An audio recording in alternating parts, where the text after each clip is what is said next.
Black twins assaulted in first class by racist woman, but final revelation shocks everyone.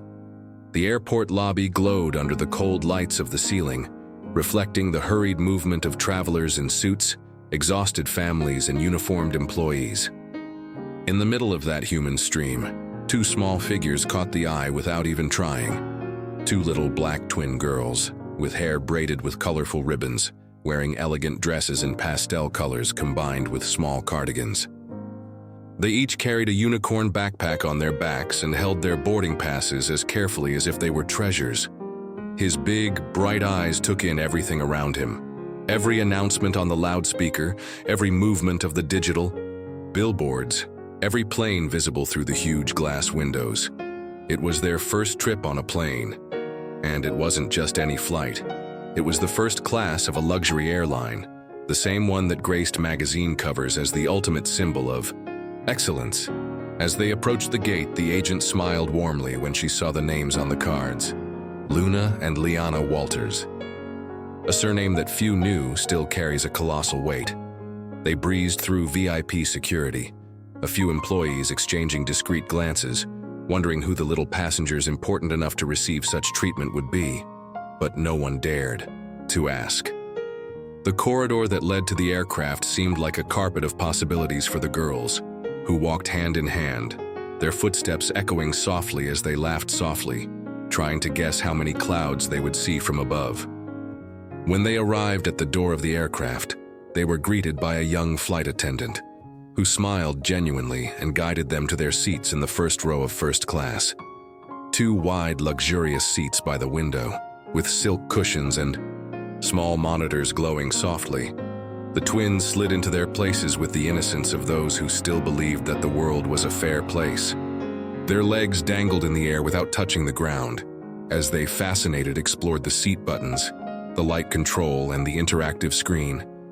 However, from the end of the corridor, a shadow watched. The cabin manager, a middle-aged, rigid woman in an impeccable uniform and steel-cold eyes, frowned at the sight of the girls. Something in the way she looked at them made the warmth of their joy diminish a little, although they tried to keep their smiles. The ambient music sounded low and elegant, blending with the sound of belts being buckled and luggage being accommodated. Still, it was impossible to ignore the rigidity in the air, as if the plane itself, majestic in its grandeur, already sensed that this flight would carry much more than just passengers. Luna and Liana, unknowingly, were about to teach a lesson that would echo far beyond that golden booth, and what no one knew. It's just that the real turbulence hadn't even started yet. As the first-class movement continued in its luxury ritual, with adult passengers adjusting their designer coats and ordering expensive drinks, the cabin manager, Mrs. Doyle, crossed the aisle as an invisible authority. His every step was calculated. His dark blue uniform fitted perfectly to his body, his blonde hair tied in an impeccable bun. Her smile, that rehearsed airport smile, appeared for some passengers and disappeared for others, according to a silent criterion she would never admit out loud. But when she saw Luna and Liana sitting in the front row seats, shaking their legs with innocent enthusiasm, Mrs. Doyle's smile faltered. His eyes narrowed in an almost imperceptible movement. A look from top to bottom, loaded with something that young children still can't name, but that the adults around, if they were attentive, would immediately recognize as disdain. She approached in firm steps, disguising her discomfort with an overly formal tone. "Are you lost?" he asked, his voice mellifluous but with a sharp edge, as if the mere presence of the girls there was an administrative error. Luna, always the more talkative of the two, opened a sincere smile and shook her head. "No, ma'am, this is our place," he replied, showing his boarding pass with childish pride. Mrs. Doyle didn't even look at the note properly. Instead, she cast a slanted glance at the cabin, as if hoping to find a responsible adult hiding behind them. When he saw no one, his brow furrowed even more. He muttered, with a fake smile. "Very well," he said with a condescension so thick that it seemed almost palpable. She walked away, but not before casting a last glance at the twins, as if mentally guarding the image of an anomaly that needed to be corrected. Other nearby passengers watched the scene in silence, some just watching, others exchanging complicit, uncomfortable looks. A middle-aged socialite discreetly adjusted her designer purse as if protecting something precious, while a businessman in a tie disguised his discomfort by nervously fiddling with his wristwatch. Luna and Liana, however, tried to stay cheerful. With their pink headphones, they shared the same entertainment screen, choosing an animated film. But the atmosphere around them had already changed, subtly, silently, like a storm that begins with a change in the wind even before the first drops of rain. The girls' innocence could not predict what was about to happen, but for those who knew how to read between the lines of that golden booth, it was visible. The real flight had not yet taken off, and someone's moral downfall was already announced. The plane began to move slowly down the runway, its engine vibrating as the harbinger of a grand journey. Passengers adjusted their seatbelts, adjusted their pillows, and closed their eyes for quick naps. For Luna and Liana, however, each moment was one of fascination. The simple act of taking off seemed like a miracle. They laughed softly as they watched the city recede through the window. Liana, shy, reached out to touch the light button and accidentally knocked over her glass of juice, a small accident as any child would do. The liquid spread across the retractable table, sliding smoothly to the floor without much fanfare. But for Mrs. Doyle, who was watching the scene from the back of the hall, it was the fuse. She advanced with quick steps towards the girls, her stern expression already betraying that a storm was coming. "Unacceptable," he snapped, loud enough for several passengers to hear. Luna widened her eyes, startled. Liana held her sister's hand firmly.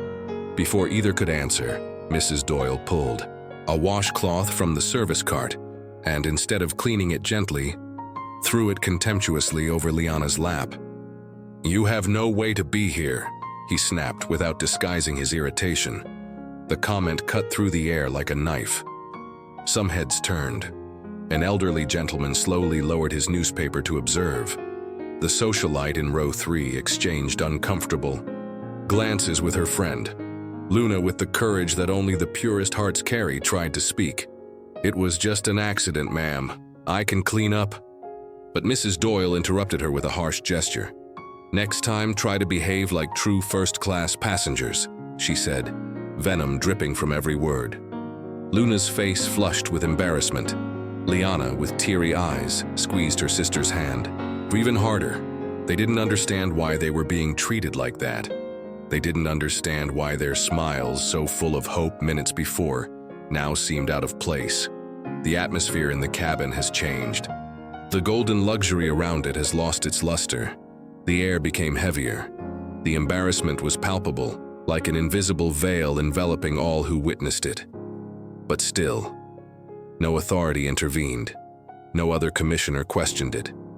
And that gave Mrs. Doyle the false sense that she could go further.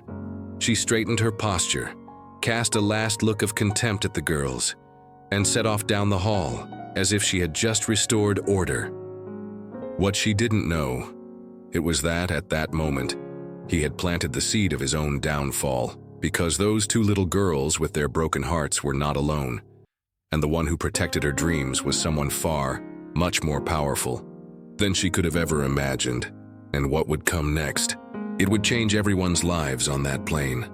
The plane was already cutting through the sky above the clouds, floating in a white, silent sea. But inside the first-class cabin, the atmosphere was anything but peaceful.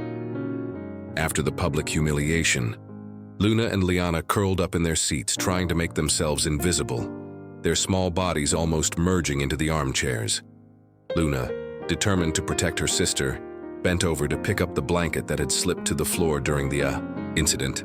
She climbed down from the armchair with difficulty, her dress dragging lightly on the luxurious carpet. His little fingers were inches from the blanket as a shadow quickly approached. Mrs. Doyle. Before Luna could even fully stand up, the stewardess grabbed her arm abruptly, her fingers clenching hard enough to get a groan of pain from the little girl. "You can't keep dragging yourself on the ground," the woman shouted, her voice full of irritation. Liana, seeing her sister being grabbed, let out a small, high-pitched scream, desperate, which echoed through the silent corridor of first class. All nearby passengers froze. The socialite dropped her drink.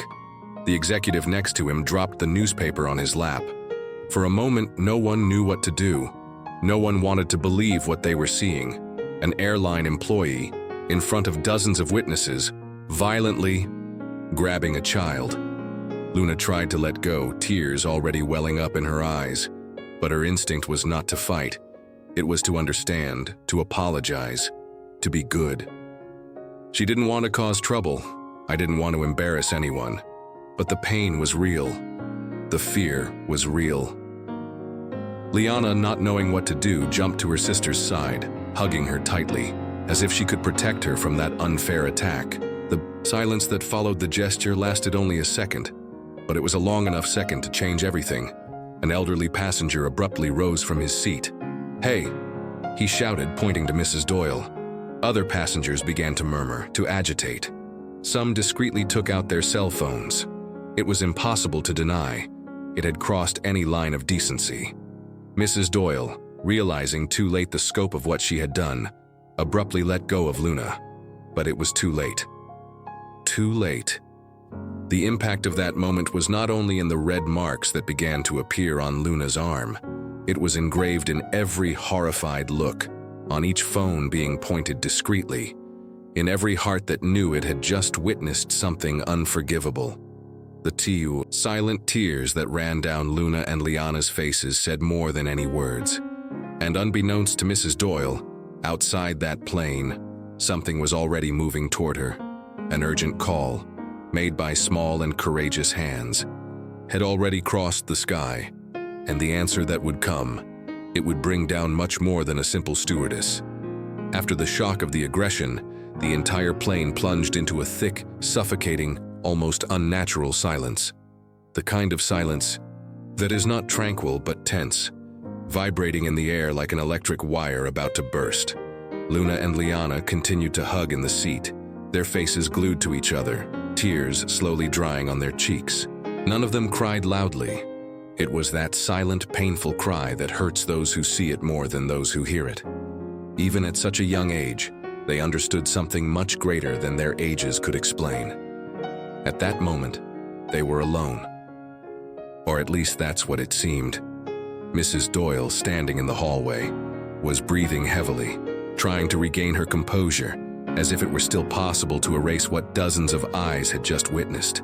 His eyes scanned the cabin for support, but found only cold, judgmental glances and cell phones discreetly being pointed in his direction. She swallowed. The executive in a tie, who until then had limited himself to discreet observations, slid the phone to record. The socialite who had previously adjusted her purse was now nervously whispering to her friend. The murmur, shy at first, began to grow among the passengers. "They're just children. This is absurd. Someone should do something." But no one was really getting up yet. The fear of confronting the authority, the fear of causing problems in mid-flight, weighed on everyone's actions. It was then that, with an almost imperceptible gesture, Luna, still with trembling hands, discreetly slid her hand into the unicorn backpack. From there, he took out a small children's cell phone, one of those emergency models programmed for few numbers. The display flashed timidly as she typed a known number by heart. Trembling, she pressed call. On the other side, in a posh office hundreds of miles away, a phone began ringing insistently. A firm and worried voice immediately answered, "Princesses, is everything okay?" Luna could barely whisper, "Daddy, the girl." She pulled my arm. There was silence on the other side, a silence very different from that of the cabin. It was the silence before a powerful storm. "Tell me what the flight number is, Luna," the voice said, calm but charged with a frightening force. With the information in hand, the gear began to turn. Up there, inside the plane, the tension reached its peak. Uncomfortable passengers, cell phones being pointed at them, murmurs growing. On Mrs. Doyle's face, the initial arrogance was beginning to dissolve into something more like fear. She didn't know yet. But the destination of that flight, and hers, was changing with each passing second, and very soon the truth would come out, and there would be nowhere else to hide. The plane cut through the sky thousands of meters from the ground, but inside first class the atmosphere was one of free fall. Every second that passed was heavy, dragged, as if time was hesitating in the face of what was about to happen. Mrs. Doyle, restless, walked down the aisle feigning normality, while passengers exchanged glances and recorded discreetly. Some tried to keep their composure, others murmured indignantly, but one thing was certain: the incident had not gone unnoticed. And then, something different happened. The aircraft's intercom, the one used only in exceptional moments, sounded with a small, dry beep, a brief disclaimer. "Commander Bradford, please come to the cabin immediately. Urgent communication from the board." The pilot's face, visible through the crack in the open door, tensed in an instant. He put down his unfinished coffee and stood up. The movement drew even more attention from passengers, increasing the buzz of anxiety. Minutes later, the cabin door opened again. The commander, with a serious expression, walked with firm steps to first class. His gaze quickly swept the room until he found the two small figures huddled in their seats, their eyes still teary, but now curious about the movement. The commander stopped, cleared his throat discreetly, and said aloud, for all first class to hear, "Ladies and gentlemen, please pay attention. We have been informed by the airline's headquarters that we have two very special passengers on board." The murmurs ceased as if by magic. Miss Luna and Liana Walters are not just passengers. They are the daughters of the owner of this airline and the rightful owners of this plane. The silence that followed was absolute. It was as if even the plane itself had held its breath. Eyes immediately turned to the girls, two small figures who had hitherto been seen as intruders, now surrounded by an aura of overwhelming importance. The socialite dropped her glass, the liquid spilling onto the luxurious carpet. The executive sat uncomfortably in his seat, swallowing. Even the most indifferent among the passengers knew they had witnessed not only an injustice, but a colossal scandal. Mrs. Doyle, still in the middle of the hall, froze. His face lost all color, going from arrogance to a haunted white. She stammered, trying to put words together that didn't come. The commander, keeping his composure, turned directly to her and said firmly, "I have received direct orders from the presidency. Mrs. Doyle will be immediately removed from her duties and will formally answer for her actions on this flight." Muffled screams and shocked whispers erupted among the passengers. Before Mrs. Doyle could even try to justify herself, two company security guards dressed discreetly as ordinary passengers rose from their seats at the back and silently advanced forward. The stewardess's eyes widened with terror. She opened her mouth to speak, but this time, no one wanted to listen. Luna and Liana, still hugging, did not smile. Their expressions were of silent relief, but also of a wisdom that seemed much greater than their 7 years. The truth now hung in the booth, overwhelming and inevitable. They didn't have to prove their worth to anyone. Who needed to prove something? It was the world itself, and the lesson was still just beginning. The silence in the cabin was still absolute when the two discreet security guards caught up with Mrs. Doyle. She stepped back instinctively, her eyes wide, her hands trembling, trying to make some invisible defense. "Please, there must be some mistake," she whispered, her voice shattered, different from the arrogant authority of minutes ago. The commander, however, remained firm. "There is no mistake, ma'am. The orders came directly from the airline's president, and he wants this to be done publicly."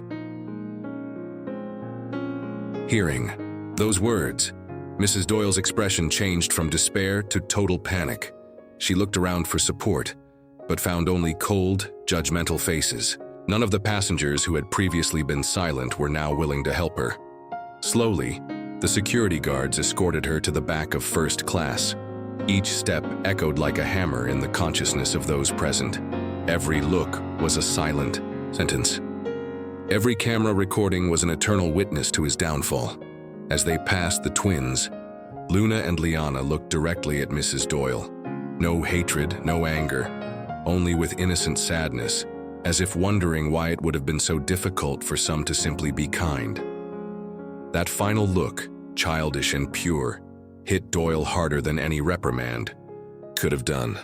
With no more options, no more excuses, she was led away, while the captain returned to address the passengers. On behalf of the airline, we apologize for the absolutely unacceptable behavior they witnessed. We are initiating an unscheduled landing to resolve the situation as it is due. The entire cabin erupted in murmurs, but this time of relief and approval. Some passengers applauded quietly, others nodded with teary eyes. The twins were then enveloped by a new kind of attention. Not the cold gaze of suspicion, but the silent admiration that is reserved for the brave. And though they were just two little girls that afternoon, they had taught the world a lesson that entire adults seem to have forgotten. Respect is not a concession. It is a right. As the plane began to descend, gently cutting through the clouds gilded by the afternoon sun, Luna and Liana embraced again, not out of fear, but out of relief. Justice had been done, but even more importantly, the world had just learned by the most unlikely hands that true greatness does not wear uniform, nor does it need permission to exist. And the best was yet to come. The plane landed softly at the nearest airport, its tires squeaking discreetly on the runway.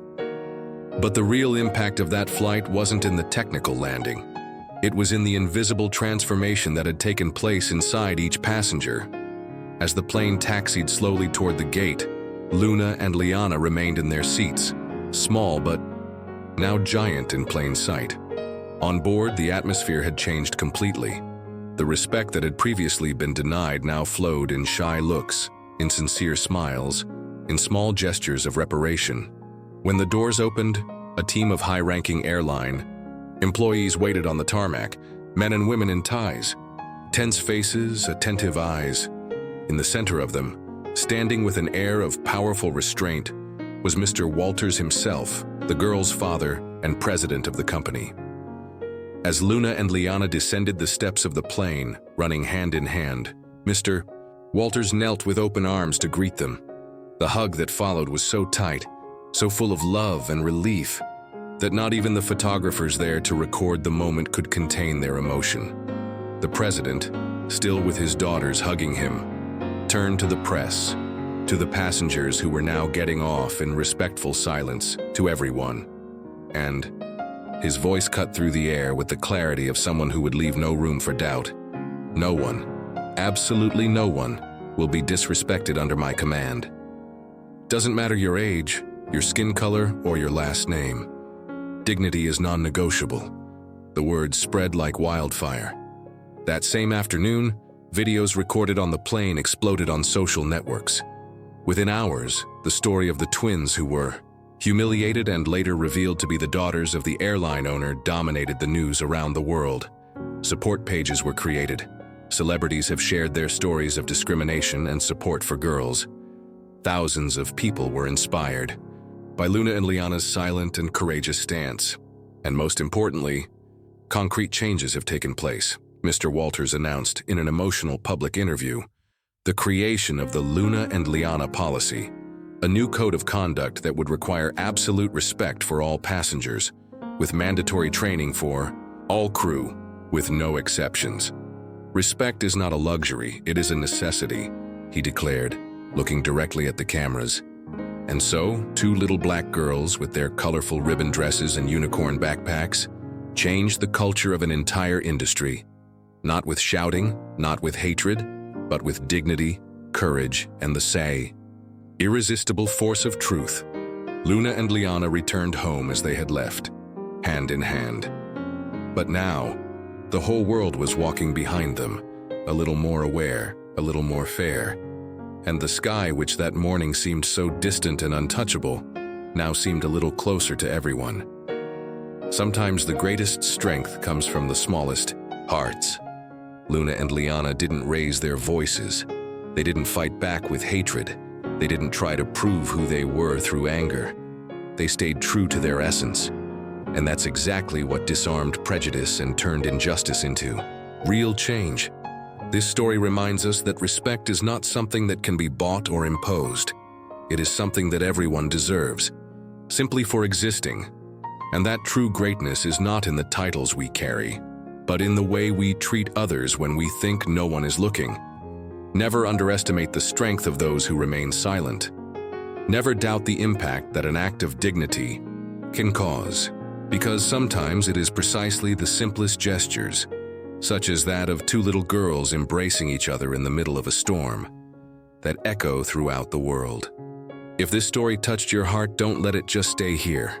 Share that message with the world, so that every Luna and Liana out there knows you're not alone. Leave your comment below. What does respect mean to you? Like it if you believe that dignity is everyone's right, and subscribe to the channel because together, let's continue spreading stories that transform, inspire, and build a fairer world. Remember, respect is free, and changing the world starts with the next gesture. Share now and be part of this change.